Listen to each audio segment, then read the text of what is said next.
Viking, also called Norseman or Northman, member of the Scandinavian seafaring warriors who raided and colonized wide areas of Europe from the 9th to the 11th century, and whose disruptive influence profoundly affected European history.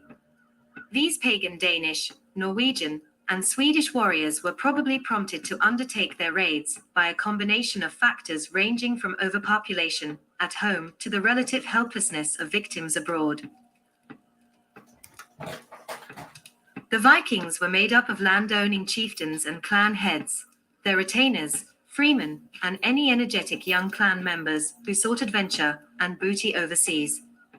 At home, these Scandinavians were independent farmers, but at sea they were raiders and pillagers. During the Viking period, the Scandinavian countries seem to have possessed a practically inexhaustible surplus of manpower and leaders of ability who could organize groups of warriors into conquering bands and armies were seldom lacking. These bands would negotiate the seas in their longships and mount hit-and-run raids at cities and towns along the coasts of Europe. Their burning, plundering, and killing earned them the name Vikinger, meaning pirate, in the early Scandinavian languages. Learn about the barbaric lifestyle and savvy trading practices of the Vikings. See all videos for this article.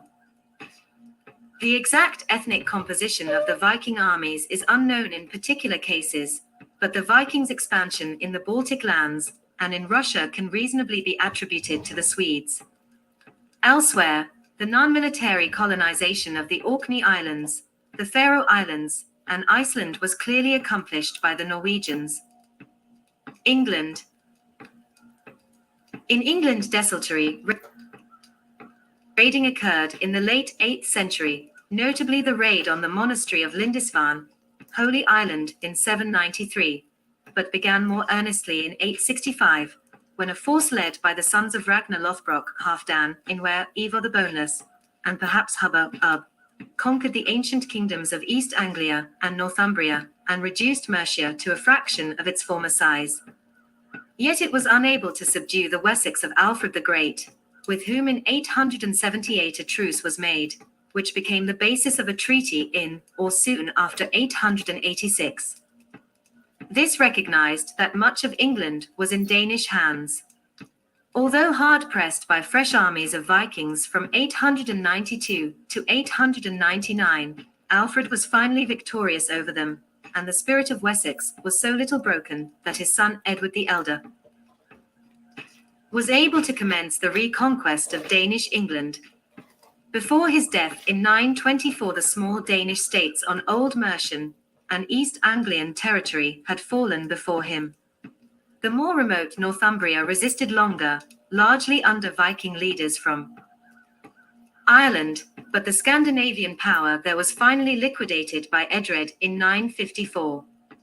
Viking raids on England began again in 980, and the country ultimately became part of the Empire of Cnut. Nevertheless, the native house was peacefully restored in 1042, and the Viking threat ended with the ineffective passes made by Cnut II in the reign of William I. The Scandinavian conquests in England left deep marks on the areas affected in social structure, dialect, place names, and personal names. See Danelaw. Britannica quiz. European history. The Western Seas, Vinland and Ireland. Viking travel. In the Western Seas, Scandinavian expansion touched practically every possible point. Settlers poured into Iceland from at least about 900, and from Iceland, colonies were founded in Greenland and attempted in North America. The same period saw settlements arise in the Orkney, Faroe, and Shetland Islands, the Hebrides, and the Isle of Man. Erik the Red. Two Norse sagas, Grenlandinga Saga, Saga of the Greenlanders, and Eirik's Saga Rauer, Erik the Red Saga, offer somewhat different accounts of the first Viking visits to North America, which they called Vinland, land of wild grapes. According to the Grönlandinga saga, the first European to sight mainland North America was Bjarni Herjolfsson, whose Greenland-bound ship was blown westward off course about 985 and apparently skirted the coastline of eastern Canada before returning to Greenland. This tradition contends that about 1,000, a crew of 35 men led by Leif Erikson, son of Erik the Red, went in search of the land sighted by Bjarni and found their way to eastern Canada. Subsequent voyages were said to have been undertaken by Leif's brothers, and another voyage led by Icelandic trader Thorfinn Karlsefni reportedly remained in Vinland for some 3 years. Get a Britannica premium subscription and gain access to exclusive content. Subscribe now. Leif Erikson discovers America. Eirik's saga Rao presents Leif as Vinland's accidental discoverer. Thorfinn and his wife, Gudrid, are credited with all subsequent exploration. Archaeological discoveries at Elance Auxiliary Meadows, on the northern tip of Newfoundland Island, Newfoundland and Labrador, prove that the Vikings did travel at least as far south as areas where grapes grew wild, leading to the conclusion that the Vikings first encountered North America in eastern New Brunswick, the closest area to Elance Auxiliary Meadows where grapes would have been found. Clontarf, Battle of Scandinavian invasions of Ireland are recorded from 795, when Racrew, an island not identified, was ravaged. Thenceforth fighting was incessant, and although the natives often more than held their own, Scandinavian kingdoms arose at Dublin, Limerick, and Waterford. The kings of Dublin for a time felt strong enough for foreign adventure, and in the early 10th century several of them ruled in both Dublin and Northumberland. The likelihood that Ireland would be unified under Scandinavian leadership passed with the Battle of Clontarf in 1014, when the Irish Scandinavians, supported by the Earl of Orkney and some native Irish, suffered disastrous defeat. Yet in the 12th century, the English invaders of Ireland found the Scandinavians still dominant, though Christianized, at Dublin, Waterford, Limerick, Wexford, and Cork. The Carolingian Empire and France. Viking settlement was never achieved in the well-defended Carolingian Empire on the scale evidenced in the British Isles, and Scandinavian influence on continental languages and institutions is, outside Normandy, very slight.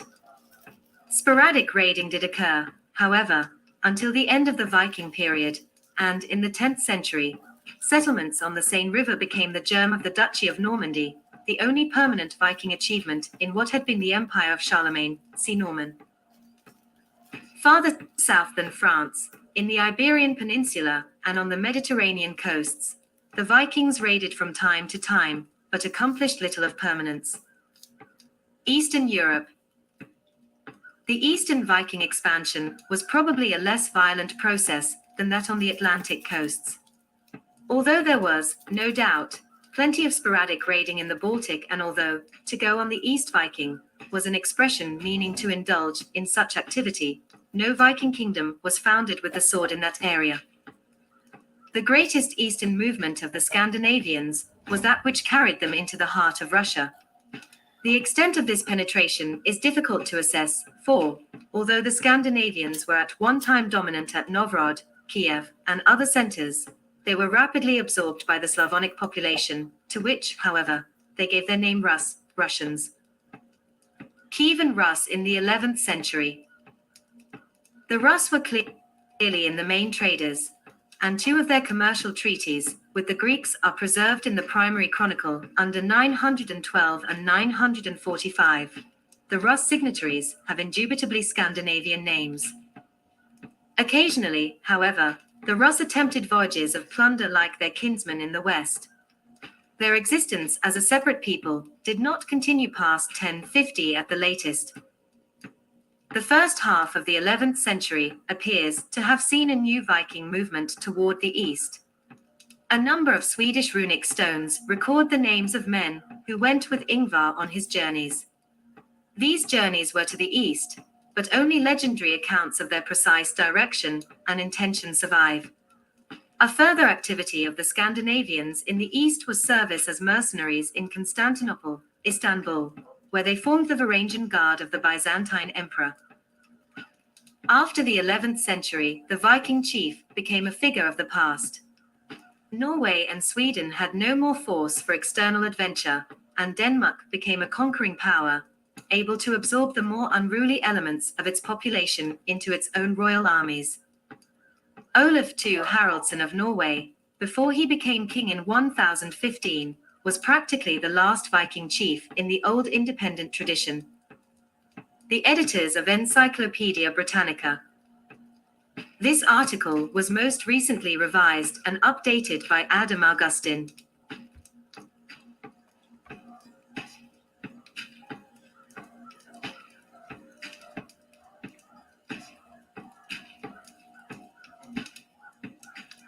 People of the North region, the Vikings. These are some of the very first pirates of the earth. These are some of the very first colonizers of the earth. These are the original land pirates. And we are experiencing these people's descendants at this point. Yeah, man. So when we are talking about us and them, we have to really pay attention. Because you have a time in history when would have called the Roman people and some Germanic people go at it. But a lot of them information here, again, are just with time them will come forward. So we can see who is the true culprit or culprits in the earth and their alignment with other peoples of this earth. The battle is good against evil. It's that simple. So again, information share. People need to do some more research on these Vikings, these 6 kings, and just take it step by step. Again, information share. Information share.